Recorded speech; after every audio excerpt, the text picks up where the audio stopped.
নমস্কার, সেরা সাহিত্য বাংলা গল্পের চ্যানেলে আজ আপনারা শুনবেন স্যার আর্থার কোনান ডয়েলের অবিস্মরণীয় সৃষ্টি, পৃথিবী বিখ্যাত গোয়েন্দা শার্লক হোমসের কাহিনী the scandal in Bohemia. Editing এবং টেকনিক্যাল কারিগরিতে নীলাদ্রি বিশ্বাস ও বন্ধুরা। গল্প পাঠের শুরুতেই আপনাদের কাছে আমাদের বিনম্র আবেদন, আপনারা আমাদের চ্যানেলটিকে লাইক, কমেন্ট এবং শেয়ার করে এবং পাশাপাশি সাবস্ক্রাইব করে আমাদের পাশে থাকবেন। অসংখ্য অসংখ্য ধন্যবাদ।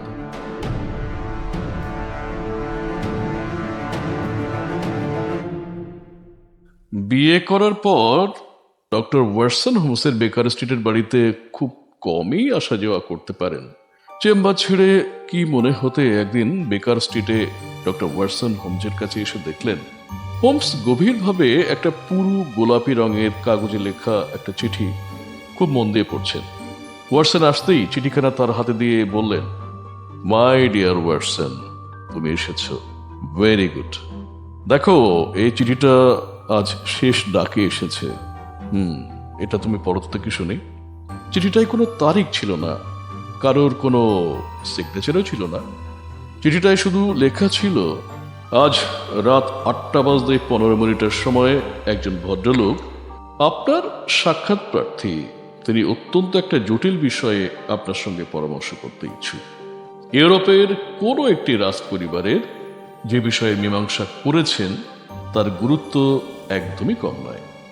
সর্বত্রই আপনার সম্পর্কে ওই রকম আস্থা পোষণ করা হয়, তাই যে কোনো কাজ দিয়েও আপনার উপর নিশ্চিন্ত হওয়া চলে। অতএব ওই সময় যদি গৃহে অপেক্ষা করেন এবং সাক্ষাৎ প্রার্থী যদি মুখোশ করে যান, তাহলে কিন্তু আপনি কোনো রকম বিচলিত হবেন না। ওয়াটসন বললেন, ব্যাপারটা তো দারুণ মিস্টিরিয়াস, এ বিষয়ে তোমার কি মনে হয়? হোমস বললেন, আপাতত কিছু নয়, কোনো ইনফরমেশন পাওয়ার আগে সিদ্ধান্ত করাটা কিন্তু মস্ত ভুল। ইনফরমেশনের সাহায্যে কল্পনা শক্তিকে চালিত না করে কল্পনার দ্বারা তথ্যকে বিকৃত করা, ইনফরমেশনকে বিকৃত করা, এটা কিন্তু মানুষের স্বভাব। এখন চিঠিটা দেখে তোমার কি মনে হচ্ছে বলতো? ওয়াটসন তার বন্ধু হোমসের পদ্ধতি অনুকরণের চেষ্টা করে বললেন, পত্রলেখক বেশ ধনী, $8 কমে এরকম একটা চিঠির কাগজ কিন্তু পাওয়া যায় না আজকালকার দিনে। কাগজটা অসাধারণ শক্ত আর মজবুত। হোমস বললেন, তুমি ঠিকই বলেছ, এরকম কাগজ ইংল্যান্ডে খুব বেশি পাওয়া যায় না। কাগজটাকে আলোর সামনে ধরে দেখো। ওয়াটসন আলোর সামনে কাগজটাকে ধরলেন, দেখলেন একটা বড় হাতে ই, একটা ছোট হাতের জি এর সঙ্গে রয়েছে, একটা ছোট হাতের পিও আছে, তাছাড়া ছোট একটা টি এর সঙ্গে বড় হাতের জিও আছে। সবটাই কাগজের নকশা করা। হোমস জিজ্ঞাসা করলেন, এতে কি মনে হয় তোমার? এটা কোনো কারিগর, অর্থাৎ কাগজটা যে তৈরি করেছে তার নাম কিংবা মনোগ্রাম, এটা হওয়া সম্ভব, ওয়াটসন বললেন। হোমস মুস্কি হেসে বললেন, হলো না ওয়াটসন, বড় জি এর সঙ্গে ছোট টি এর অর্থ গোসেলসাফট। জার্মান ভাষায় ওর মানে কোম্পানি। পি অবশ্য পেপার। এখন দেখতে হবে ইজি এর মানেটা কি। একবার কন্টিনেন্টাল গেজেটিয়ারখানা দেখা যাক। হোমস তাক থেকে বাদামি রঙের একটা প্রকাণ্ড বই নামিয়ে আনলেন। এই যে ইগ্রিয়া, কার্লসবাদের কাছে বোহেমিয়া, এদেশের ভাষা জার্মান। জায়গাটা ওয়ালেনস্টাইনের মৃত্যুর স্থান। তাছাড়া অনেক কাঁচের কারখানা এবং কাগজের মিলের জন্য এটা খুব বিখ্যাত জায়গা। ওয়াটসন, এটা থেকে তুমি কি বুঝছো? কৌতূহলী চোখে হোমস এক ঝলক নীল ধোয়া ছাড়লেন। ওয়াটসন বললেন, কাগজটা বোহেমিয়ার তৈরি। হোমস বললেন, মোটামুটি তাই। পত্রলেখকও একজন জার্মান। বাক্যবিন্যাস অর্থাৎ লেখার ধরনটা কেমন একটা অদ্ভুত, তাই না? দেখতে পাচ্ছ ডক্টর ওয়াটসন, আমার প্রিয় ওয়াটসন, জার্মানরাই শুধু বাক্যের শেষে ক্রিয়াপদ বসায়, অর্থাৎ লেখার একদম শেষে ভার্ব থাকে। তাহলে এখন জানবার বাকি রইল এই বোহেমিয়ান কাগজে চিঠি লিখেছেন যে জার্মান, তার উদ্দেশ্যটা ঠিক কি। আমার যদি ভুল না হয় তাহলে সব সন্দেহ দূর করবার জন্য ওই যে তিনি প্রায় এসে পড়েছেন। হোমসের কথা শেষ হওয়ার সঙ্গে সঙ্গে ঘোড়ার খুরের শব্দ শোনা গেল এবং সেই সঙ্গে গাড়ির চাকার শব্দ ভেসে এলো। হোমস ফিস ফিস করে ওয়াটসনকে বললেন, শব্দ শুনে কিন্তু মনে হচ্ছে জুড়ি গাড়ি। হোমস এবার জানলা দিয়ে উঁকি মেরে বললেন, ঠিক, ঠিকই বলেছি আমি। চমৎকার একটা ছোট ব্রুহাম গাড়ি আর এক জোড়া সুন্দর ঘোড়া। এর এক একটা দাম অন্তত পক্ষে 150 গিনি হবে। ওয়াটসন, আর কিছু থাক বা না থাক, এ মামলায় কিন্তু টাকা আছে বলে মনে হচ্ছে। ওয়াটসন বললেন, আমি তাহলে কেটে পড়ি। হুম, সেটি তো হবে না ডাক্তার। সঙ্গী রূপে একজন জীবনীকার না থাকলে যে সবটাই বৃথা হবে। তাছাড়া মামলাটা খুব ইন্টারেস্টিং হবে, তুমি দেখে নিও। বসকালে কিন্তু তোমাকে আফসোস করতে হবে। ওই যে তিনি এসে গেছেন, তুমি কিন্তু খুব মন দিয়ে মামলাটা শুনবে। দরজায় সজোরে টোকার আওয়াজ শুনে হোমস বললেন, কাম ইন, ভিতরে চলে আসুন। ঘরের ভেতরে ঢুকলেন 6.5 ফুট উচ্চতার শক্ত সামর্থ্য একটা মানুষ। তার পোশাক অত্যন্ত দামি হলেও এত বেশি চটকদার যে ইংল্যান্ডে তা কুরুচি বলে গণ্য হবে। মনে হলো প্রবেশের পূর্ব মুহূর্তে তিনি মুখোশটি মুখে পরে নিয়েছেন। মুখের খালি অংশের নিম্নভাব খুব পার্সোনালিটি সূচক, অর্থাৎ অত্যন্ত ব্যক্তিত্বপূর্ণ একজন ব্যক্তি বলে মনে হলো। পুরো 2 ঠোঁট, লম্বা সোজা চিবুকের দৃঢ়তা ও একগুঁয়েমির ছাপ অত্যন্ত স্পষ্ট। কর্কশ্বরে জার্মান উচ্চারণে তিনি বললেন, আমার চিঠি পেয়েছিলেন? আমি যে লিখেছিলাম দেখা করতে আসব। ভদ্রলোক হোমস ও ওয়াটসনের উভয়ের দিকে পর্যায়ক্রমে দৃষ্টিপাত করতে করতে সম্ভবত কাকে লক্ষ্য করে কথা বলবেন তা ঠিক স্থির করতে পারছেন না। হোমস বললেন, হ্যাঁ, আমি আপনার চিঠি পেয়েছি। অনুগ্রহ করে আপনি আসন গ্রহণ করুন। Please be seated. ইনি আমার বন্ধু ও সহকর্মী ডক্টর ওয়াটসন। বহু ব্যাপারে ইনি আমাকে সাহায্য করেছেন, কিন্তু আমার কার সঙ্গে কথা বলবার সৌভাগ্য হচ্ছে, অর্থাৎ আপনি কে, দয়া করে এটাকে বলবেন। ভদ্রলোক বললেন, আমায় কাউন্ট ফন ক্র্যাম বলে ডাকতে পারেন। আমি বোহেমিয়ার একজন সম্ভ্রান্ত ব্যক্তি। আশা করি আপনার এই বন্ধুটিকে কোনো অত্যন্ত গুরুতর বিষয়ে বিশ্বাস করা চলে, অর্থাৎ আমি যে কথাটা বলবো সেটা উনি বাইরে কোথাও বলবেন না তো। ওয়াটসন চলে যাবার জন্য উঠে দাঁড়ালেন, কিন্তু হোমস ওয়াটসনের কবজি ধরে টেনে আবার চেয়ারে বসিয়ে দিয়ে বললেন, যা আমাকে বলা চলে তা ওর সামনেও আপনি বলতে পারেন। কাউন্ট তার চওড়া কাঁধ ঝাঁকিয়ে বললেন, তাহলে আপনারা কথা দিন যে অন্তত 2 বছরের জন্য আমার এই কথাগুলো, যে কথাগুলো আমি আপনাদের সামনে বলবো এখন, সেটা কাউকে বলতে পারবেন না।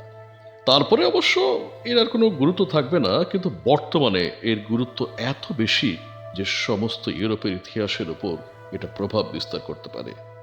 আমি কিন্তু একটু বাড়িয়ে বলছি না। হোমস কথা দেবার পর কাউন্ট শুরু করলেন এবং প্রথমেই বললেন, এই মুখোশের জন্য কিছু মনে করবেন না। যে সম্মানিত ব্যক্তিটি আমাকে দূতরূপে পাঠিয়েছেন তিনি চান না যে কেউ আমার পরিচয় জানুক। এটা স্বীকার করা ভালো যে আপনাদের কাছে আমার সঠিক পরিচয় কিন্তু আমি দিইনি। ব্যাপারটা অত্যন্ত গোপনীয়, যাতে কেলেঙ্কারিটা আদৌ প্রকাশ না পায় এবং একটি রাজ পরিবারকে দুর্নামের ভাগী না হতে হয়। সেজন্য সব দিক দিয়ে সতর্ক হয়ে আমাকে এখানে আসতে হয়েছে। সংক্ষেপে বলতে গেলে বিষয়টা বোহেমিয়ার বংশানুক্রমিক রাজবংশ অর্মস্টাইন পরিবারের সঙ্গে প্রত্যক্ষভাবে জড়িত। হোমস চেয়ারে গা এলিয়ে নিমিলিত চোখে বললেন, তাও বুঝতে পেরেছি। তারপর ধীরে ধীরে চোখ খুলে একবার বিপুলাকার আগন্তুকের দিকে তাকিয়ে বললেন, যদি মহারাজ দয়া করে মামলাটার বিবরণ খুলে বলেন তাহলে কিন্তু আমার পরামর্শ দিতে সুবিধা হয়। এই কথায় আগন্তুক দারুণ উত্তেজনায় লাফিয়ে উঠে কিছুক্ষণে দ্রুত পদক্ষেপে ঘরের মধ্যে পায়চারি করতে লাগলেন। তারপর হতাশভাবে মুখোশটা মেঝের উপর ছুঁড়ে ফেলে উচ্চারণ করে বললেন, ঠিক বলেছেন, হ্যাঁ ঠিক বলেছেন মিস্টার হোমস, আমি হচ্ছি রাজা। হ্যাঁ, সে কথা গোপন করার আর চেষ্টা করব কেন? আমার মনে হচ্ছে আপনি আমায় আমায় চিনতে পেরেছেন। হোমস মৃদুস্বরে বললেন, সত্যি কেন করবেন? মহারাজ, কোনো কথা বলার আগেই আমি জানতে পেরেছিলাম যে আমি Wilhelm, Gottsreich, Sigismond, von Ormstein, Cassel ফল স্টাইনের গ্র্যান্ড ডিউক এবং বোহেমিয়ার রাজার কথা বলছি। মহারাজ শুভ্র প্রশস্ত কপালে হাত বুলিয়ে আবার বসলেন। বললেন, বুঝতে পারছেন তো, আমি এইসব কাজে একদমই অভ্যস্ত নেই। তবুও ব্যাপারটা এতই গোপনীয় যে কোনো প্রতিনিধিকে বিশ্বাস করতে পারলাম না। তাই আমি অন্য কাউকে পাঠাতে পারলাম না, কারণ তাহলে আমাকে তার খপ্পরে পড়তে হতো। তখন আমাদের মান সম্মান সমস্ত কিছু একদম ধুলোয় মুছে যাওয়ার উপক্রম হয়ে যেতে পারত। আপনার সঙ্গে পরামর্শ করার জন্যে তাই আমাকে এই ছদ্মবেশ ধারণ করতে হয়েছে। হোমস আবার চোখ বন্ধ করে বললেন, তাহলে অনুগ্রহ করে পরামর্শ শুরু করুন। মহারাজ বললেন, প্রায় 5 বছর আগে আমি দীর্ঘকাল ভার্সাই নগরীতে ছিলাম। তখন প্রসিদ্ধ অভিনেত্রী আইরিন অ্যাডলারের সঙ্গে আমার পরিচয় হয়। নামটা নিশ্চয়ই আপনার অপরিচিত নয়। হোমস চোখ না খুলেই বললেন, ওহে ডাক্তার, নামের তালিকাটা বার করো দেখি। হোমসের একটা অভ্যাস ছিল উল্লেখযোগ্য মানুষদের সংক্ষিপ্ত পরিচয় লিখে রাখা, ফলে কোনো মানুষ অথবা বস্তুর নাম করে তাকে অসুবিধায় ফেলা কিন্তু কঠিন ছিল। ওয়াটসন একজন ইহুদি অধ্যাপকের ও সামরিক অফিসারের নামের মাঝখানে আইরিন অ্যাডলারের নাম আবিষ্কার করলেন। হোমস বললেন, দেখি, 1858 সালে নিউ জার্সিয়াতে জন্ম। মহারাজ, আমার মনে হয় আপনি এই ভদ্রমহিলাটির সঙ্গে জড়িয়ে পড়েছেন। তাকে বোধহয় এমন সব পত্র লিখেছিলেন যা এখন ফেরত চান। মহারাজ বললেন, হ্যাঁ, মোটামুটি তাই, কিন্তু কেমনভাবে তা ফেরত পাবো আমি? হোম জিজ্ঞেস করলেন, গোপন বিবাহ, আইনসঙ্গত কোনো দলিল বা সার্টিফিকেট কিছু কি আছে? মহারাজ বললেন, না না না, ওসব কিচ্ছু নেই। হোমস বললেন, তাহলে? আচ্ছা মহারাজ, যদি এই যুবতীটি কোনো উদ্দেশ্য প্রণোদিত হয়ে অথবা অর্থ লোভে চিঠিগুলো উপস্থিত করেন, অর্থাৎ সবাইকে দেখিয়ে দেন, তাহলে আপনার সমস্যা হতে পারে। কিন্তু আমাকে এটা বলুন তো, সেই চিঠিগুলো যে খাঁটি, অর্থাৎ আপনি যে লিখেছিলেন, তা কি করে প্রমাণ করতে পারবে সে? মহারাজ বললেন, আমার নিজের হাতের লেখা আছে যে, আমার প্যাডের কাগজ, আমার নিজের প্যাডের কাগজ, আমার শিলমোহর তো আর অস্বীকার করতে পারবো না আমি। হোমস বললেন, জাল হাতে লেখা, চোরাই প্যাডের কাগজ আর নকল শিলমোহর, এভাবে কি করা সম্ভব নয়? মহারাজ বললেন, সেখানে আমার ফটো রয়েছে যে। হোমস বললেন, ওগুলো তো এখন কিনতে পাওয়া যায়। মহারাজ ভগ্ন কণ্ঠে বললেন, ছবিতে যে আমরা একসঙ্গে দুজনেই আছি। হোমস বললেন, কি মুশকিল, তবে তো খুব চিন্তার কথা। মহারাজ, আপনি কিন্তু একেবারেই সঠিক সিদ্ধান্ত নেননি, অর্থাৎ একই সঙ্গে ছবি তুলে। মহারাজ মাথা নিচু করে বললেন, তখন কি আর আমি সব জানতাম? তখন আমি একেবারে আত্মহারা হয়ে পড়েছিলাম, একেবারে কাণ্ডজ্ঞান হারিয়ে ফেলেছিলাম। হোমস মন্তব্য করলেন, দেখতে পাচ্ছি আপনি খুব সাংঘাতিকভাবে জড়িয়ে পড়েছেন। মহারাজ বললেন, আমি তখন যুবক, বয়সে তরুণ, আর এখন আমার বয়স 30। হোমস বললেন, ছবিটাকে উদ্ধার করতে হবে। আপনি ঠিকই বলেছেন, নইলে একটা সমস্যা ডেফিনেটলি ক্রিয়েট হবে। মহারাজ বললেন, আমরা চেষ্টা করেছি, বিভিন্নভাবে চেষ্টা করেছি, কিন্তু ব্যর্থ হয়েছে, কিছুতেই ওইগুলোকে আমরা উদ্ধার করতে পারিনি। হোমস বললেন, আপনার কিছু টাকা খরচ হবে, ছবিটা কিনতে হবে। মহারাজ বললেন, না না না, আপনি আপনি ঠিক বলছেন না, ও এই ছবি কখনো বিক্রি করবে না। হোমস বললেন, তাহলে তো চুরি করা ছাড়া কোনো উপায় নেই। মহারাজ বললেন, 5-5 বার সে চেষ্টাও করা হয়েছে। দুবার দাগি চোর তার বাড়ি তন্ন তন্ন করে খুঁজেছে। একবার দেশ ভ্রমণের সময় তার মালপত্র সরিয়েছিলাম। 2বার রাস্তায় ওত পেতে চেষ্টা করেছি, কিন্তু কিন্তু কোনোবারই আমরা সফল হয়নি। হোমস হেসে ফেললেন, বেশ মজার ব্যাপার বলতে হবে, আপনি এত সব কাণ্ড করে ফেলেছেন। মহারাজ খানিকটা অসন্তোষের ভঙ্গিতে বললেন, কিন্তু আমার পক্ষে অত্যন্ত ইম্পর্টেন্ট ব্যাপার, আপনি বুঝতে পারছেন না। আপনি হাসি ঠাট্টা করবেন না, আমার মনের অবস্থা আপনি নিশ্চয়ই বুঝতে পারছেন। হোমস বললেন, আমি বুঝতে পারছি, বুঝতে পারছি। তো ছবিটা দিয়ে মহিলা কি করতে চান বলে আপনার মনে হয়? মহারাজ বললেন, কি আর করবেন, আমার সর্বনাশ, আমার ভয়ঙ্কর সর্বনাশ করে উনি ছাড়বেন। হোমস বললেন, কেমন করে করবেন? মহারাজ বললেন, খুব শীঘ্রই আমার বিয়ে। স্ক্যান্ডিনেভিয়ার রাজার মেজ মেয়ে ক্লটিলডি লথম্যান ফন সাক্সি মেরিনজেনের সঙ্গে আমি বাগদত্তা। বোধহয় তাদের বংশের গোড়ামির কথা আপনি শুনে থাকবেন। মেয়েটি অত্যন্ত সফট মাইন্ডেড। আমার চরিত্র সম্বন্ধে সামান্য সন্দেহে যদি থাকে তাহলে বিয়েটা কিন্তু ভেঙে দেওয়ার পক্ষে যথেষ্ট হবে। হোমস জিজ্ঞেস করলেন, আইরিন অ্যাডলার কি চান? মহারাজা ক্রোধের সঙ্গে বললেন, ও আমায় শাসাচ্ছে ছবিটা তাদের কাছে দেবে, অর্থাৎ মেয়ে পক্ষের কাছে ও পাঠিয়ে দেবে। আমি জানি ওর পক্ষে সেটা খুবই সম্ভব। আপনি জানেন না, ওর হৃদয়, ওর মনটা একেবারে লোহার মতো কঠিন। ও পারে না এমন কোনো কাজ নেই। ওর মুখ অসাধারণ রূপবতী যুবতীর মতো। আমি আরেকজনকে বিয়ে করছি, সেটা সেটা ও সহ্য করতে পারবে না, এবং এটা দেখে ও এমন কোনো কাজ নেই ও করতে পারে না। হোম জিজ্ঞেস করলেন, আপনি ঠিক জানেন যে তিনি এখনো ছবি পাঠাননি? মহারাজ বললেন, হ্যাঁ হ্যাঁ, আমি এ ব্যাপারে একদম নিশ্চিত। সে বলেছে বাগদান প্রকাশ্যভাবে ঘোষিত হওয়ার দিন ছবিগুলোকে পাঠাবে। আমি আমি অত্যন্ত হতাশ হয়ে পড়ছি। আমি অত্যন্ত হতাশ হয়ে পড়ছি মিস্টার হোমস। আর সেদিনটা হলো আগামী সোমবার। ওয়েল, তাহলে হাতে আরো 3টে দিন সময় আছে। হোমস এবার হাই তুললেন, তারপর বললেন, যাক, ভালোই হলো। আমার হাতে এখন সরকারি 2টো মামলা রয়েছে। আচ্ছা মহারাজ, আপনি তো এখন লন্ডনে থাকবেন? মহারাজ বললেন, হ্যাঁ, আমাকে ল্যাংহ্যামে কাউন্ট ফন ক্র্যাম নামে পাবেন। তাহলে আমাদের কাজের অগ্রগতি, অর্থাৎ আমরা কতটা এগোতে পারলাম, সমস্ত কিছু যথাসময়ে আপনাকে জানিয়ে দেব। ঠিক আছে। আচ্ছা, আমাদের এই ডিলের, অর্থাৎ টাকা পয়সার ব্যাপারটা একটু খুলে বলবেন? মহারাজ বললেন, আপনার যা ইচ্ছে, আপনি যা চান আপনাকে আমি তাই দেব। আমি ওই ফটোর বিনিময়ে রাজ্যের একটা জেলা দিতেও আমি প্রস্তুত। হোমস বললেন, আর এখনকার খরচ খরচা? মহারাজ তার পোশাকের ভেতর থেকে শ্যাময় চামড়ার ভারী ব্যাগ বার করে টেবিলে রাখলেন। তারপর বললেন, এর মধ্যে মোট 300 পাউন্ডের স্বর্ণ মুদ্রা আর 700 পাউন্ডের নোট আছে। হোমস নোট বইয়ের পাতা ছিঁড়ে একটা রসিদ লিখে দিলেন। তারপর প্রশ্ন করলেন, তো ওই ভয়ঙ্করী শ্রীমতীর ঠিকানাটা জানেন? মহারাজ বললেন, Briony Lodge, Serpentine Avenue, Saint John's Wood. Holmes ঠিকানাটা টুকে নিলেন। তারপর বললেন, আর একটা কথা জানবার আছে, ফটোটা ক্যাবিনেট সাইজের তো? মহারাজ মাথা নেড়ে হ্যাঁ বললেন। তখন হোমস বলল, তাহলে শুভরাত্রি মহারাজ। আশা করি শীঘ্রই আপনাকে কোনো সুসংবাদ আমি জানাতে পারবো।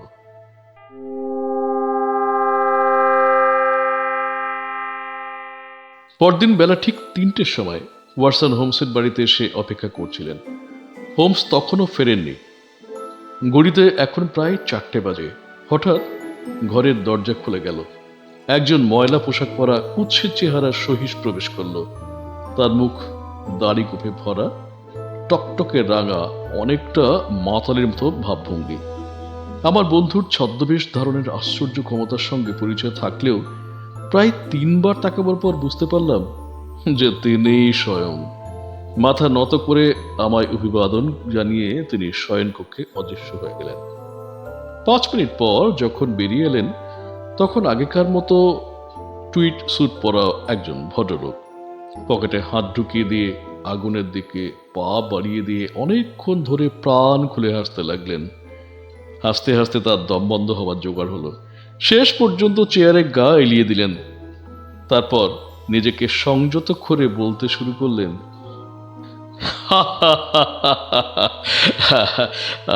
মিস্টার ওয়াটসন, আমার প্রিয় প্রিয় বন্ধু ওয়াটসন, আজ সকাল 8টার একটু পরে সহিসের শ্বাস পরে বাড়ি থেকে বার হয়েছি।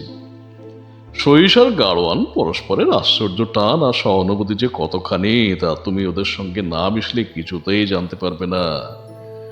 ব্রায়োনি লজ চটপট খুঁজে পেয়ে গেলাম। ছোট বাড়ি, পেছনে বাগান আছে, কিন্তু একেবারে রাস্তার উপর পর্যন্ত দোতলা। দরজায় তালা ঝুলছে, ডান দিকে সুসজ্জিত বৈঠকখানা। বাড়িটার পেছনে উল্লেখযোগ্য কিন্তু কিছু নেই, শুধু দালানের জানালাটা আস্তাবলের উপর থেকে চলে যাওয়া। আমি চারদিক থেকে বাড়িটা দেখছি, মনোযোগের সঙ্গে কিছু পরীক্ষা করেছি, কিন্তু চিত্তাকর্ষক কিছু পাইনি। তারপর ঘুরতে ঘুরতে দেখলাম আমার অনুমান মতো একটা অপরিসর রাস্তা গলির ভেতর থেকে বাগানের পাঁচিল ঘেঁষে চলে গেছে। সহিসা সব ঘোড়াদের দলাই মলাই করতে ব্যস্ত ছিল, আমিও তাদের সঙ্গে হাত লাগালাম। তার বিনিময়ে ওরা আমাকে নগদ 2 পেনি, আধ বোতল মদ, দুবারের মতো তামাক এবং মিস অ্যাটলার সম্পর্কে দরকারি সব সংবাদ সরবরাহ করলো। হোমস অত্যন্ত কৌতূহলের সঙ্গে জিজ্ঞেস করলো, "আ- আইরিন আইরিন অ্যাটলার সম্পর্কে সবকিছু সংগ্রহ করতে পারলে?"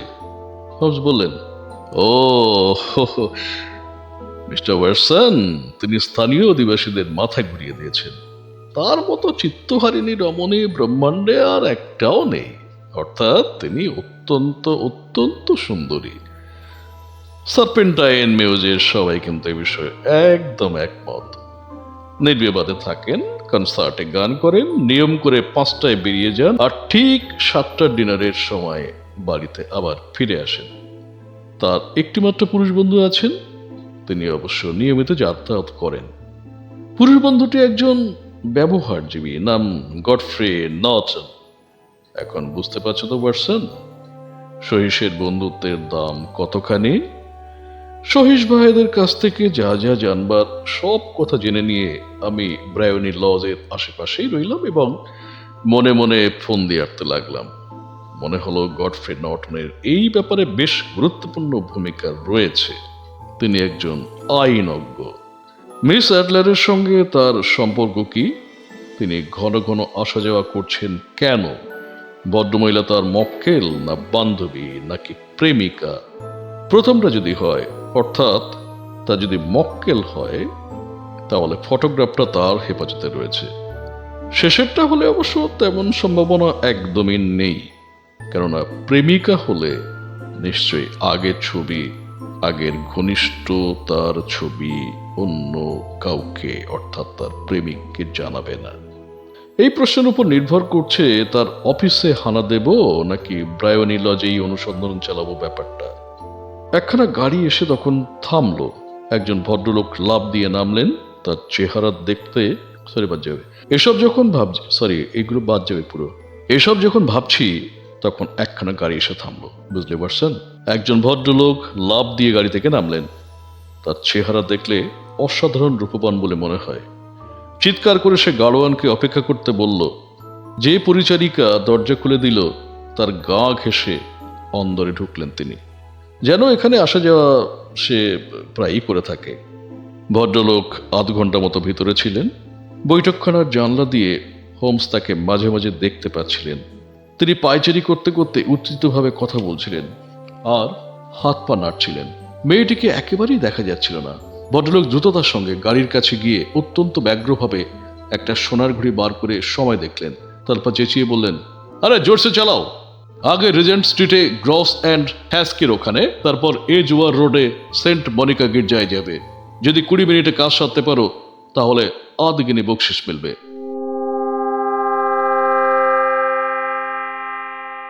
আমি সাক্ষী থাকছি যে বিষয়ে আমি সম্পূর্ণ অজ্ঞ, অর্থাৎ আমি অবিবাহিত গডফ্রে নর্টনের সঙ্গে অনূঢ় আইরিন অ্যাডলারের বিবাহে সহযোগিতা করেছি। মুহূর্তের মধ্যে কাজটা শেষ হয়ে গেল। ভদ্রমহিলা আমাকে ধন্যবাদ জানালেন। পাদ্রী সাহেবও আমার উপর অত্যন্ত খুশি হলেন। এমন বেকায়দায় জীবনে আর কখনো পড়িনি। সেসব কথা ভেবেই আমি হাসছিলাম। সম্ভবত ওদের বিয়ের লাইসেন্সে কোনো আইনগত ত্রুটি ছিল, যার জন্য পাদ্রী সাহেব সাক্ষী ছাড়া বিয়ে দিতে রাজি হয়নি। কিন্তু আমার শুভ উপস্থিতি বোধহয় রাস্তায় গিয়ে লোক খোঁজার হাত থেকে গডফ্রেকে বাঁচিয়ে দিল। পাদ্রী আমাকে 1 পাউন্ড পুরস্কার দিয়েছেন। এই ঘটনার স্মৃতি হিসাবে ওটাকে আমি ঘড়ির চেনে বাঁধিয়ে রাখি। ওয়াটসনে কৌতূহল হলো, তারপর তারপর কি হলো? হোমস বললেন, আমার ফন্দি থেকে সব বাচাল হবার উপক্রম। বুঝতে পারলাম যে নবদম্পতি অবিলম্বে কেটে পড়বে, সুতরাং আমাকে চটপট কাজ হাসিল করতে হবে। যাই হোক, গির্জার দরজায় তারা আলাদা হয়ে গেলেন। বর নিজের অফিসে চলে গেলেন আর কনে নিজের বাড়িতে। যাবার আগে বললেন, রোজকার মতো আজ বিকেলেও আমি গাড়ি করে পার্কে যাব। ডাক্তার, এবার কিন্তু তোমার সাহায্য চাই। ওয়াটসন বললেন, আমি সানন্দে রাজি আছি, আমায় কি করতে হবে তুমি বলো। হোমস বললেন, 2 ঘন্টার মধ্যেই কার্যক্ষেত্রে হাজির হতে হবে। শ্রীমতী আইরিন, অবশ্য কোন ম্যাডাম বলাই ভালো। 7টার মধ্যেই হাওয়া খেয়ে ফিরবেন।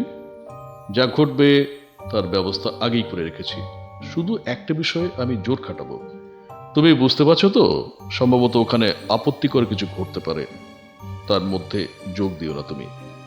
আমাকে বাড়িতে ঢুকিয়ে দিয়েই তোমার কাজ শেষ। 4-5 মিনিট পরে বৈঠকখানার জানলা খুলে যাবে। সেই খোলা জানলার খুব কাছেই তোমায় থাকতে হবে। আমার দিকে লক্ষ্য রাখবে। আমি তোমার নজরের মধ্যেই থাকব। যখন আমি এই রকম করে হাত তুলব, তখন এই যে জিনিসটা তোমার কাছে দিয়ে রাখছি সেটা ঘরের মধ্যে ছুড়ে দেবে, আর সঙ্গে সঙ্গে আগুন আগুন বলে চেঁচিয়ে উঠবে। কি কি করতে হবে তুমি বুঝতে পেরেছ? ওয়াটসন গার্ডনারের সম্মতি জানিয়ে বলল, সে সবই বুঝতে পেরেছে। হোমস তখন পকেট থেকে চুরুটির মতো লম্বা ধরনের জড়ানো একটা জিনিস বার করে বললেন, মারাত্মক কিছু নয়, এটা সাধারণ প্ল্যাম্বার তেল, ধোয়া ভরা হাউই, দুদিকে ক্যাপ লাগানো আছে। আপনা থেকেই জ্বলে ওঠে। মাত্র এইটুকুই তোমার দায়িত্ব। তুমি আগুন আগুন বলে চিৎকার করলেই অনেক লোক জড়ো হয়ে যাবে। 10 মিনিটের মধ্যে আমিও গিয়ে তোমার সঙ্গে যোগ দেব। আশা করি ব্যাপারটা তোমায় বোঝাতে পেরেছি। ওয়াটসন বললেন, হ্যাঁ হ্যাঁ, সবকিছুই বুঝতে পেরেছি। তুমি আমার সম্বন্ধে একদম নিশ্চিন্ত থাকতে পারো। তুমি যা বললে আমি সেটা করে দেবো। হোমস শয়নকক্ষের মধ্যে অদৃশ্য হয়ে গেলেন। কয়েক মিনিট পরে যখন ফিরে এলেন, তখন তাকে একজন সরল প্রকৃতির অমায়িক সাদাসিধে পাদ্রী সাহেবের মতন দেখাচ্ছিল। তার চওড়া কালো টুপি, ঢিলে প্যান্ট, সাদা গলাবন্ধনী, সহানুভূতিপূর্ণ চোখের দৃষ্টি ও বন্ধুভাবাপন্ন কৌতূহলী হাসি এখন চমৎকার খাপ খাইয়ে গিয়েছিল, যা একমাত্র জন হেয়ারের পক্ষেই সমানভাবে ফোটানো সম্ভব। অর্থাৎ একজন দারুণ অভিনেতার পক্ষেই শুধুমাত্র এটা করা সম্ভব। হোম যে শুধু বেশ পরিবর্তন করেছিলেন, হোম যে শুধু বেশ পরিবর্তন করেছিলেন তা নয়, তার অভিব্যক্তি, চলাফেরা, এমনকি অন্তঃকরণ অর্থাৎ তার ভেতর থেকেই সে যেন ছদ্মবেশের সঙ্গে এক হয়ে গিয়েছিল। হোমসরা বেকার স্ট্রিটের বাড়ি যখন ছাড়লেন তখন সন্ধ্যা 6:15। সার্পেন্টাইন অ্যাভিনিউতে ওরা যখন পৌঁছলেন তখন 7:10 বাকি। ব্রায়োনি লজের সামনে গৃহস্বামিনীর ফেরার অপেক্ষায় ওরা পায়চারি করছিলেন। ততক্ষণে অন্ধকার নেমে এসেছে এবং রাস্তার ল্যাম্পপোস্টের আলো জ্বলে উঠেছে। বাড়ির সামনে আর একটু অগ্রসর হয়ে হোমস ওয়াটসনকে বললেন, দেখো দেখো ওয়াটসন, এই বিয়ের ফলে বিষয়টা বেশ সহজ হয়ে গিয়েছে। অর্থাৎ ওই যে বিয়েটা আমি সাক্ষী দিলাম, অর্থাৎ এই যে ম্যাডাম, অর্থাৎ যার কাছে চিঠিটা আছে, এবং তার যে উকিল, এই দুজনের যে বিয়েটা, তোমাকে তো আগেই বলেছি, এই বিয়েটা হওয়ার ফলেই কিন্তু আমাদের কাজটা একটু সহজ হয়ে যাবে। ফটোগ্রাফটা কিন্তু এখন দুদিকে ধারালো ছুটির মতোই কাটবে। ওটা যাতে মিস্টার গডফ্রে নর্টনের নজরে না পড়ে সেদিকে যেমন তিনি লক্ষ্য রাখবেন, তিনি মক্কেল চাইবেন না রাজকুমারীর কাছে ওটা ফিরে আসে। এখন প্রশ্ন, ছবিটা কোথায় লুকোনো আছে? ওয়াটসন জিজ্ঞেস করলেন, আচ্ছা হোমস, কোথায় হতে পারে, মানে কোথায় রাখতে পারে বলে তোমার মনে হয়? হোমস বললেন, ওটা নিশ্চয়ই তিনি সঙ্গে নিয়ে বেড়াচ্ছেন না। মেয়েদের পোশাকের ভেতরে ক্যাবিনেট সাইজের ছবি লুকোনো শক্ত। তাছাড়া তিনি জানেন যে রাজা তাকে বন্দি করে দেহ তল্লাশ করতে পারেন। এরকম একটা চেষ্টা বারদুই হয়েছে। সুতরাং আমরা ধরে নিতে পারি তিনি ওটা বয়ে নিয়ে বেড়াচ্ছেন না। ওটা ব্যাংকার কিংবা উকিল দুজনের কাছে থাকলেও থাকতে পারে। কিন্তু আমি ও দুটোর কোনোটাই কিন্তু ভাবছি না। মেয়েরা স্বভাবত একটু গোপন প্রিয় হয়ে থাকে, আর গোপন করবার ভারটা নিজেরাই কিন্তু গ্রহণ করে। অর্থাৎ গোপনীয়তা তারা নিজেরাই রাখতে চায়, অন্য কাউকে তেমনভাবে বিশ্বাস করেন না। তাছাড়া যার সঙ্গে রাজনীতির সম্বন্ধ আছে এমন কোনো পেশাদার লোককে এই ভদ্রমহিলা কিন্তু কিছু বলতে পারবেন না। মনে রেখো, ছবিটা তিনি কয়েকদিনের মধ্যে কাজে লাগাবেন বলে স্থির করে নিয়েছেন। যেখানে ছবিটা থাকলে সবসময় হাতের কাছে পাওয়া যায়, আমার মনে হচ্ছে ছবিটা ঠিক সেখানেই রয়েছে। সেটা তার সরি সেটা তার বাড়ি ছাড়া আর কোথাও থাকতে পারে না। ওয়াটসন বললেন, কিন্তু কি করে খুঁজবে তুমি ছবিটা?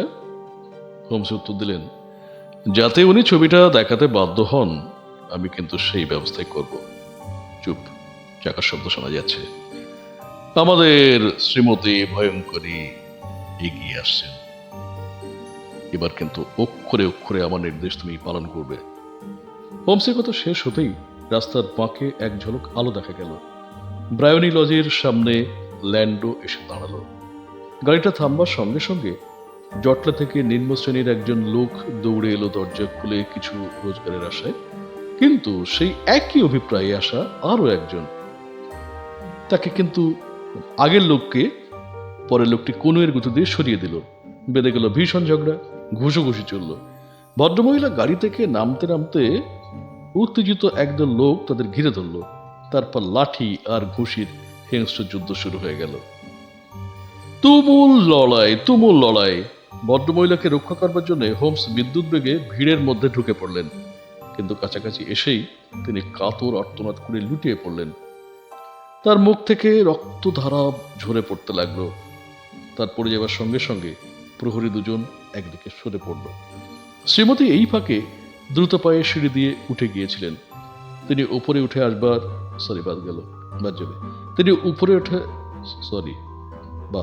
তিনি উপরে উঠে আবার নিচের দিকে একবার তাকালেন। জিজ্ঞেস করলেন, ব্যাচেলার কি বেশি চোট লেগেছে? এর উত্তরে অনেকে সমস্যারে বললেন, মনে হচ্ছে খতম হয়ে গেছে।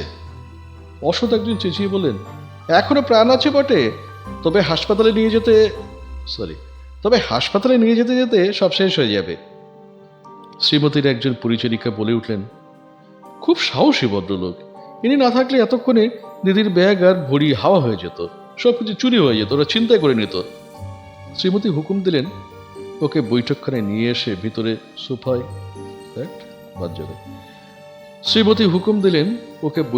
নিয়ে আসতে। ভিতরে সোফায় উনি স্বয়ং বসে আছেন। একে তো রাস্তায় রাখা চলে না, কেননা ওই ভদ্রমহিলাকে অত্যন্ত সাহায্য করেছেন ওই ভয়ঙ্কর পরিস্থিতির মধ্যে ওই ভদ্রলোক, এবং নিজে আহত হয়েছে। ধীরে ধীরে হোমসকে ব্রায়োনি লজের ঘরটায় নিয়ে যাওয়া হলো। বড় জানলার বাইরে থেকে ওয়াটসন সব লক্ষ্য করছিলেন। ঘরে আলো জ্বলে উঠল, কিন্তু পর্দাটা টেনে দেওয়া হলো না। ফলে শুয়ে থাকা হোমসকে দেখতে একদমই অসুবিধা হচ্ছিল না। রূপবতী তরুণী অত্যন্ত দরদ ও সহানুভূতির সঙ্গে হোমসের সেবা করতে লাগলেন। ওয়াটসন অলেস্টারের পকেট থেকে ধোয়ার হাওয়াইটা বার করে ফেলল। এদিকে হোমস সোফার উপর উঠে বসেছেন। মনে হলো হাওয়ার অভাবে তার কষ্ট হচ্ছে। একজন পরিচারিকা তাড়াতাড়ি গিয়ে জানলাটা খুলে দিল। সেই মুহূর্তে দেখলাম যে হোমস হাত উঁচু করে তুললেন। সংকেত পাওয়া মাত্র কাল বিলম্ব না করে হাওয়াইটা ঘরের মেঝে ছুড়ে দিয়ে আগুন আগুন বলে চিৎকার করে উঠলেন ওয়াটসন। ওয়াটসনের মুখ থেকে চিৎকার শোনা যেতেই পথের ইতর ভদ্র সহিস পরিচারিকা একযোগে আগুন আগুন বলে চিৎকার করতে লাগলো। ঘরের মেঝে থেকে ধোয়ার কুণ্ডলি জানলা দিয়ে হু হু করে বেরিয়ে আসতে লাগলো। দেখা গেল কয়েকজন পালিয়ে যাচ্ছে। তারপর হোমসের আশ্বাসবাণী শোনা গেল যে অনর্থক ভয় দেখানো ছাড়া ব্যাপারটা আর কিছুই নয়। মানুষের ভিড় এড়িয়ে একটা নির্দিষ্ট কোণে ওয়াটসন দাঁড়িয়ে অপেক্ষা করতে লাগলেন। 10 মিনিটের মধ্যেই হোমস এসে ওয়াটসনের হাত ধরে ফেললেন। চলো, আর এক মুহূর্ত এখানে নয়। 10 মিনিটের মধ্যেই হোমস এসে ওয়াটসনের হাত ধরে বললেন, চলো চলো চলো, আর এক মুহূর্ত এখানে নয়। হোমস জোরে পা চালিয়ে দিলেন। ওয়াটসনও তার অনুসরণ করে এজওয়ার রোডে এসে পৌঁছলেন। হোমস মন্তব্য করলেন, চমৎকার চমৎকার অভিনয় করেছো তুমি ডাক্তার, সব কিছু ঠিক করেছো। ওয়াটসন জিজ্ঞেস করলেন, তাহলে তুমি ফটোগ্রাফটা পেয়েছো? হোমস বললেন, না, তবে কোথায় আছে সেটা আমি জানতে পেরেছি। হোমস বললেন, আগুনের চিৎকারটা তোমার দারুণ হয়েছিল। ওই রকম আওয়াজ আর ধোয়ার কুণ্ডলী লৌহ কঠিন স্নায়ুকেও কাঁপিয়ে দেওয়ার পক্ষে যথেষ্ট। ভদ্রমহিলার উপরে এর প্রতিক্রিয়া খুব ভালোই হলো। ঘন্টার দড়ির ঠিক ওপরে একটা আলগা তক্তার পেছনের একটা ছোট খাঁজে ছিল ফটোগ্রাফ। তিনি গিয়ে আধখানা ফ্রেম টেনে সেটা বার করলেন। আমি এক নজরে সেটা দেখতে পেয়ে গেলাম। যখন আমি বললাম যে ওটা মিথ্যা চিৎকার, উনি সেটা তখন রেখে দিলেন। তারপর হাওয়াইটির দিকে চেয়ে দ্রুত বেগে সেই ঘর থেকে বার হয়ে গেলেন। তারপর আমি আর তাকে দেখতে পাইনি। এরপর আমি নানা রকম অজুহাত দেখিয়ে ওখান থেকে কেটে পড়লাম। একটু দ্বন্দ্বের মধ্যে পড়েছিলাম, ভাবছিলাম এখনই ছবিটা হাত সাফাই করব কি করব না। কোচম্যানটা ভিতরে ঢুকে এমন তীক্ষ্ণ দৃষ্টিতে আমাকে দেখতে লাগলো যে উপেক্ষা করাটাই তখন নিরাপদ বলে মনে করলাম। বেশি ব্যস্ততা দেখানোর বাদ যাবে বেশি ব্যস্ততা দেখানো বাদ যাবে বেশি ব্যস্ত হয়ে গেলে সবকিছু নষ্ট হয়ে যেতে পারে। ওয়াটসন জিজ্ঞেস করলেন, তারপর তারপর কি হলো? হোমস বললেন, আমাদের অনুসন্ধান পর্ব কিন্তু শেষ হয়েছে। আগামীকাল মহারাজকে নিয়ে আসবো, ইচ্ছা করলে তুমি আসতে পারো। সম্ভবত আমাদের বৈঠকখানা ঘরে অপেক্ষা করতে হবে। শ্রীমতী এসে দেখবেন আমরা নেই, ফটোগ্রাফটাও নেই।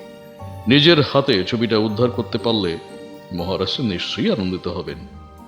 ওয়াটসন প্রশ্ন করলেন, তাহলে কখন আসবো? হোমস বললেন, ঠিক সকাল 8টায়। শ্রীমতী অত ভোরে নিশ্চয়ই শয্যা ত্যাগ করবেন না। বিনা বাধায় কাজ হাসিল করবার সুযোগ মিলবে। অবশ্য খুব তাড়াতাড়ি কাজ সারতে হবে। বিবাহের পর শ্রীমতীর অভ্যাসের পরিবর্তন করতে পারে। আমি আর দেরি না করে রাজাকে চিঠি লিখে জানাচ্ছি। বেকার স্ট্রিটের বাড়ি দরজার সামনে এসে দাঁড়াতেই হোমস চাবি বার করার জন্য পকেটে হাত দিলেন। হঠাৎ পাশ থেকে শোনা গেল, শুভরাত্রি শার্লক হোমস। সে সময় ফুটপাত লোকজনে ভর্তি ছিল, কিন্তু মনে হলো পলেস্টারধারী একজন রোগা ছোকরার কাছ থেকে অভিবাদনটি এলো। অত্যন্ত দ্রুতপদে এলো এবং সে আমাদের পাশ কাটিয়ে চলেও গেল। অল্প আলোকিত রাজপথের দিকে তীক্ষ্ণ দৃষ্টিতে চেয়ে হোমস মন্তব্য করলেন, এ তো আমার পরিচিত কণ্ঠস্বর। কিন্তু আমি আশ্চর্য হচ্ছি, লোকটা কে হতে পারে? সে রাতটা ওয়াটসন হোমসের বাড়িতে বেকার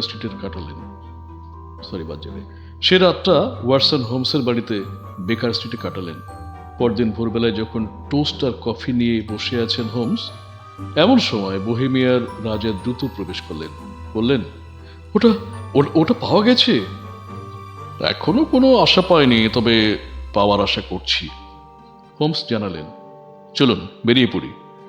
গাড়ি ব্রায়োনি লজের দিকে রওনা হলো। যেতে যেতে হোমস বললেন, আইরিন অ্যাডলারের বিয়ে কিন্তু হয়ে গেছে। মহারাজ যেন আকাশ থেকে পড়লেন। বললেন, বিয়ে? কবে কবে হলো বিয়ে? হোমসের সংক্ষিপ্ত উত্তর, গতকাল। তা পাত্রটিকে? মহারাজ অত্যন্ত কৌতূহলী হয়ে পড়লেন। হোমস বললেন, তার নাম নর্টন, ব্রিটিশ আদালতের উকিল। মহারাজ দৃঢ়স্বরে বললেন, কিন্তু আইরিন তো তাকে ভালোবাসতে পারে না। হোমস বললেন, আশা করি তিনি ভালোবাসেন। মহারাজ বললেন, এমনটা ভাবার কারণ? কারণ এই যে, হোমসের যুক্তি, মহারাজের ফলে অনেক আশঙ্কার হাত থেকে রক্ষা পাবেন। আইরিনের পক্ষে স্বামীকে ভালোবাসার অর্থ হলো মহারাজকে ভালো না বাসা। আর যাকে তিনি ভালোবাসতেন না, তার কাজে হস্তক্ষেপ করবার আগ্রহ নিশ্চয়ই তার আর থাকবে না। মহারাজ মন্তব্য করলেন, সত্যি সত্যি আপনি ঠিকই ধরেছেন, কিন্তু তবুও যদি তার আমার সমান বংশের মর্যাদা থাকতো, তাহলে রানী হিসেবে কিন্তু তাকেই আমি একদম স্বীকার করে নিতাম। সার্পেন্টাইন এভিনিউতে গাড়ি থামার আগে পর্যন্ত মহারাজ আর একটি কথা বললেন না। মনে হলো এক বিষণ্ণ মৌন আবেগ তাকে বেষ্টন করে রয়েছে।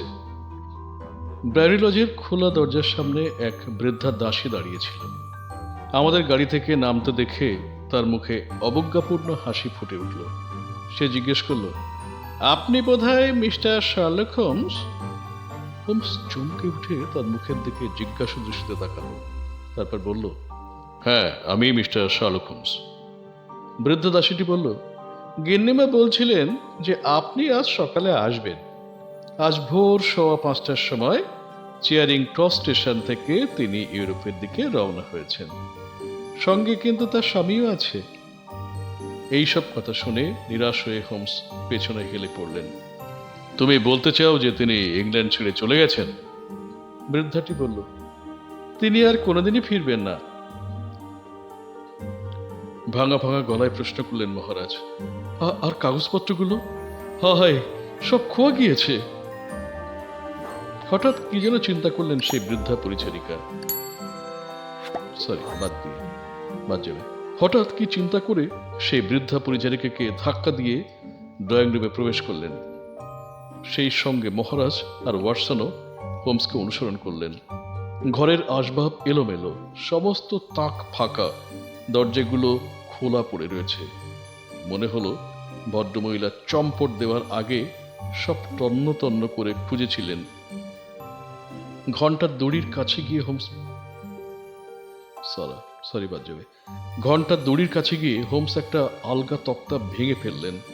তারপর সেখানে হাত গুলিয়ে একটা ফটোগ্রাফ এবং একটি পত্র বার করে আনলেন। ফটোগ্রাফটি সান্ধ্য বেশভূষায় সজ্জিত আইরিন অ্যাডলারের নিজের, আর পত্রে শিরোনামায় লেখা আছে, শ্রীযুক্ত শার্লক হোমস সমীপেষু। তিনি না আসা পর্যন্ত এগুলো সব রেখে দেয়া হবে। শ্রীযুক্ত শার্লক হোমস সমীপেষু, তিনি না আসা পর্যন্ত সব কিন্তু রেখে দেয়া হবে। শার্লক হোমস চিঠিখানা ছিঁড়ে ফেললেন। তিনজনেই একসঙ্গে চিঠিটা পড়া শুরু করলেন। চিঠিতে সময় গত রাত্রি 12টা। প্রিয় মিস্টার শার্লক হোমস, আপনার কার্যপদ্ধতি সত্যিই চমৎকার। আমাকে আপনি সম্পূর্ণ প্রতারিত করেছিলেন। আগেই শুনেছিলাম রাজা হয়তো আপনার সহায়তা নিতে পারেন, তাই আগুনের ব্যাপারটা যখন বুঝতে পারলাম তখন আমি আর আমার গাড়ির গাড়োয়ানকে আপনার উপর নজর রাখতে বলেছিলাম। আর আমি সেই সময় বাড়ির ভিতরে গিয়েছিলাম। পরে পুরুষের ছদ্মবেশে আপনাদের অনুসরণ করি। আপনার বাড়ির সামনে গিয়ে আমার কিন্তু সন্দেহটা মুক্ত হয়ে যায়। আমার উপস্থিতি জানাবার জন্য আপনাকে শুভ সন্ধ্যা জানাই। তারপর আমি আমার স্বামীর সঙ্গে দেখা করার জন্য টেম্পলে রওনা হয়ে যাই। আমরা দুজনে অনেক চিন্তা ভাবনা করে স্থির করি যে এখানে থেকে আপনার সঙ্গে পাঞ্জা কষা আমাদের পক্ষে কিন্তু সম্ভব নয়। কাজেই ইউরোপের পথে আমরা পাড়ি দিচ্ছি। আপনার মক্কেলকে বলবেন তিনি যেন বৃথা দুশ্চিন্তা না করেন, কেননা তার জীবনের কাঁটা হবার আমার কিন্তু কোনো ইচ্ছে নেই। তবে আমাদের যৌথ ফটোটা আমার সঙ্গে রাখলাম কেবলমাত্র নিজের নিরাপত্তার জন্য। তা না হলে রাজার তরফ থেকে আমার ক্ষতি হবার কিন্তু যথেষ্ট সম্ভাবনা থাকতে পারে। তবে অবশ্য রাজা যদি ইচ্ছা করেন আমার রেখে যাওয়া ফটোটা তিনি নিজের কাছে রাখতে পারেন। চিঠিটা শেষ হলো।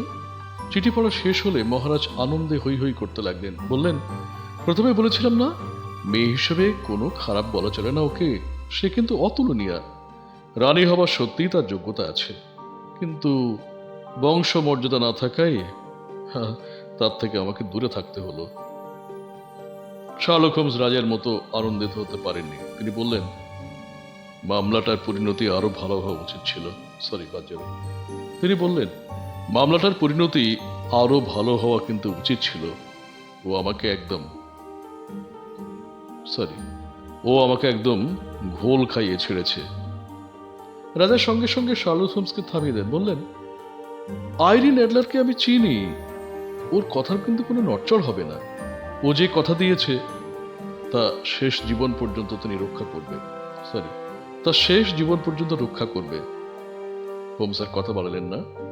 ওয়াটসনকে নিয়ে বাড়ির দিকে পা বাড়ালেন। বিদায় সম্ভাষণ জানানোর জন্য মহারাজ হাত উঁচু করলে হোমস কিন্তু তার দিকে একটুও ফিরে তাকালেন না।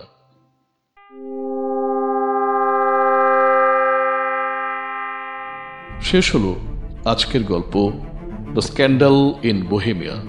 গল্পটিকে যদি আপনাদের একটু ভালো লেগে থাকে তাহলে আপনাদের কাছে আমাদের বিনম্র অনুরোধ, আপনারা একটা লাইক, কমেন্ট এবং শেয়ার করতে ভুলবেন না, এবং সঙ্গে সঙ্গে চ্যানেলটিকে সাবস্ক্রাইব করে দেবেন। অসংখ্য অসংখ্য ধন্যবাদ। ভালো থাকবেন। নমস্কার।